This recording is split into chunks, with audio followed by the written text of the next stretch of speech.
Hello, আসসালামু আলাইকুম guys, আশা করি সবাই ভালো আছেন। আমি আল্লাহর রহমতে অনেক ভালো আছি।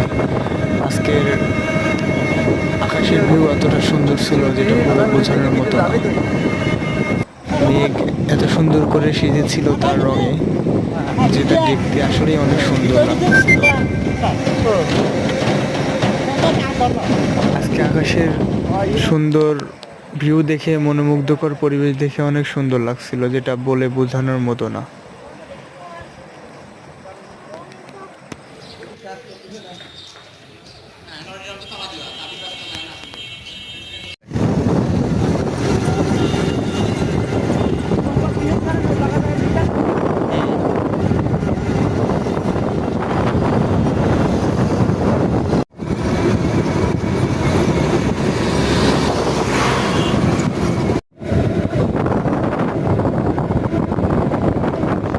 চারি ঘরে